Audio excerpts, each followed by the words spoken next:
Esto es la Digital Radio Madrid en vivo desde España para toda Iberoamérica.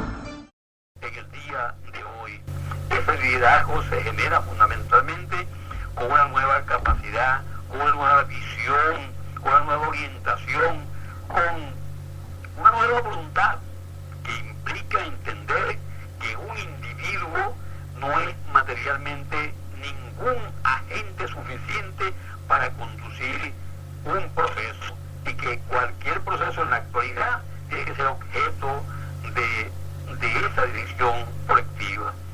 Y esto me lleva a la última cuestión que planteaba, esto de que si hay voces censuradas. Sí, en Venezuela hay voces censuradas. Los dos nombres que tú señalaste, el vicepresidente y mi persona, sí, es censurado por un grupo importante de medios de comunicación. ¿Por qué? Porque son medios de comunicación, ya no hablo de los oficialistas, que están en su derecho en censurar a quienes somos críticos permanentes de su gestión. Aun cuando si fuesen democráticos, deberían actuar de otra manera. Pero esto no es nada más que para los oficialistas, sino que también la otra parte de la polarización, es decir, los medios que corresponden o que están de acuerdo con las políticas de las oposiciones tipo MUD, estos medios también silencian estas voces por la acción crítica que se hace a un lado y a otro. Ellos no han entendido que Venezuela no está dividida en dos bloques. Ellos quieren que esté dividida en dos bloques, pero esa no es la verdad. Aquí hay el bloque opositor de las oposiciones y el bloque gubernamental. Pero en este bloque las oposiciones no es algo monolítico. Hay una buena parte de eso que han llamado NINI, que realmente pues discrepamos de la forma oficial, cómo se conducen las acciones, que nos hemos apartado y que creo que es un contingente importante, al menos numéricamente, y seguramente también en otros territorios. Pero no es el punto a discutir. El hecho es que aquí no hay dos partes, aquí hay por lo menos tres partes: el oficialismo, las oposiciones que están contenidas, organizadas en la MUD, y la parte que no formamos parte de esos dos bloques, pero que de hecho formamos otro bloque, que hoy podemos estar silenciados por los medios, por muchos los medios de comunicación de este ex país, pero que en algún momento, estoy seguro, también vamos a tener voz, y vamos a tener voto, y vamos a tener acción, pero un voto, una acción distintos, con otro sentido, con otra búsqueda, con otra orientación, que no sea precisamente la orientación de la negociación, del chanchullo o la cobardía. Vicemirante, misma pregunta. Bueno, perdí el hilo de la primera pregunta, voy a empezar por la última. Claro que sí. Y después sobre la marcha, bueno, me vas tú dando tu hint. Claro que sí. Sobre donde, cuando me pierda. El problema de las oposiciones, y estoy de acuerdo con lo que dice el profesor Blanco, el problema de las oposiciones es producto de la carencia de liderazgo, ese es mi análisis, o de la ausencia de liderazgo y el temor de quedarse sin la chamba del partido político y en función de gobierno o en función de apoyo al gobernante de turno, al que tiene turno. Igualmente aplica a los que están con el gobierno oficialista. Pienso que es parte de la cultura política nacional, donde la sociedad venezolana desde 1998 está dando indicaciones que los partidos han venido perdiendo espacios políticos por la carencia de liderazgos y por los errores sistemáticos y consecutivos que han cometido en el manejo de la política del Estado y de las instituciones. Mentiras, falsedades, corrupción, falta de capacidad, intrigas, negocios, donde el ciudadano se siente apartado, y ese ese descalabro electoral, que no fue tal el descalabro en aquel momento, pero cuando una sociedad cansada, hastiada de partidos, de gobiernos y de acciones de gobierno erráticas, se lanzó a elegir a un candidato que había sido, primero, un militar rebelde que se había levantado en armas, y que lo único positivo que en aquel momento se le decía era que había reconocido su fracaso. Ese es un indicador que aparentemente parece una tontería, pero el venezolano está pidiendo primero rendición de cuentas y que se le explique todas estas cosas que han ocurrido malas o que nos han llevado a procesos erráticos, equivocados, ambiguos, fracasados, y que no nos han podido superar este problema del gobierno y de la calidad de vida del venezolano.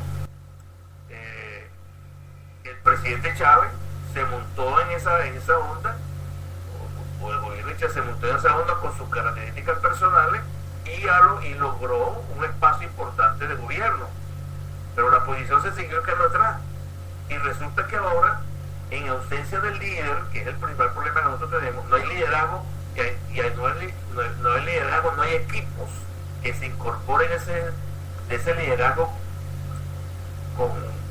con capacidad de las políticas públicas necesarias para salir del marasmo y de los vicios que tiene la política venezolana, Para mí, este no es el momento de los partidos políticos, este es el momento de los líderes. Cuando el profesor Blanco Muñoz dice el liderazgo colectivo horizontal, yo lo interpreto de esa manera. Los liderazgos emergentes, reconocidos y aceptados por las comunidades, que los proyecten a funciones superiores de dirección regional, estatal, municipal, estatal y de gobierno, soportados y legitimados por el fervor popular y la credibilidad popular, que es lo que realmente le da sustento a un gobierno, a un presidente. Eso no está planteado en este momento.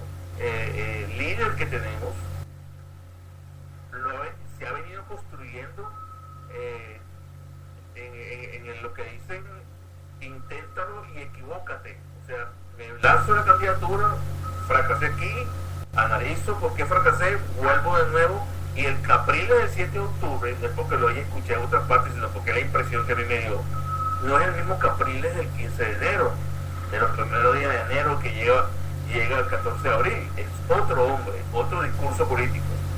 Me asalta la duda cuando ninguno de estos candidatos, ni el gobierno ni de la oposición, dejan ver sus equipos de campaña y los equipos que lo van a acompañar en el gobierno, si es que llegan al poder. Esa manera de no ser transparente en todo lo que ofrecen, pero también quiénes son los hombres y mujeres que van a ejecutar esas políticas coordinadamente desde el centro del poder, no se ha visto. Y entonces en muchos sectores de la sociedad, inclusive los que son partidarios del oficialismo, ahora que no existe Chávez, dudan porque no saben qué es lo que va a ocurrir en el país. El populismo se ha metido hasta los tuétanos, ha llegado hasta los niveles más profundos de la sociedad venezolana. Ya no le importa qué capacidad tiene el dirigente que se proyecta como futuro presidente o gobernador, y lo que le importa es cuánto me ofrece y cuánto me va a quedar a mí de ese reparto burocrático y populista que existe.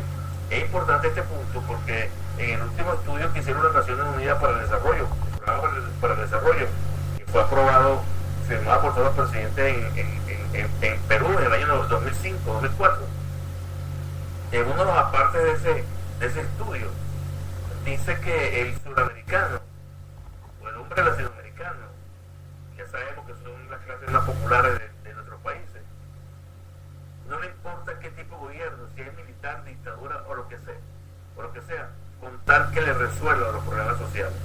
Esta gente que apoyó fervientemente al presidente Chávez, a su gobierno, estaba montado en esa onda.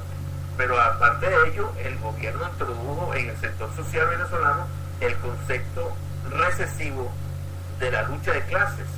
Y ahora lo que está ocurriendo, o lo que va a venir ocurriendo ahora en menos intensidad que antes, es que el individuo se siente que lo que uno tiene también es de él, porque uno se lo robó, o que se lo quitó, o que uno tuvo la oportunidad que él no tuvo, que usted lo comparte con uno. Entonces ese concepto está latente. Una oportunidad que fui a los barrios que llaman frente a la Universidad Católica, me acuerdo que fui con la señora María Corina Machado a una charla, eso fue en el año 2006, 2007, y cuando subimos al cerro, a sentarnos en un rancho, a hablar con las personas, los pobladores, los que viven en la zona, uno le dijo a ella y a mí: yo soy antichavista, pero PDVSA es de nosotros. O sea, ese mensaje de ruptura, ese mensaje errático que se le dio al ciudadano durante este tiempo, todavía está presente y puede ser delicado manejar en ausencia de líderes y de liderazgo. Por eso es que lo más conveniente es que los sectores políticos se dediquen a ampliar la base de sus liderazgos, independientemente que sean de partido o no, pero que sean reconocidos y respetados por las comunidades y no impuestos a dedo desde Caracas o de la cabeza de las gobernaciones, porque esa crítica la he escuchado yo en todas las partes que he ido. No tienen campaña política, pero me invitan a hablar, y cuando pregunto, los líderes, ¿quiénes lo escogieron aquí? No, eso vino de Caracas, en Maracay. Cuando yo hablaba con las personas de Maracay, los adecos y algunos copellanos y algunos masistas que iban a mi charla, y les preguntaba, me decían: no, es que tenemos que seguir la línea de Caracas, lo que diga Ramos Ayú o lo que diga Copey, si no aquí no podemos hacer nada. O sea, es una política chucuta, ciega, que ha destruido realmente el valor de los partidos políticos y la capacidad de organizar a la gente.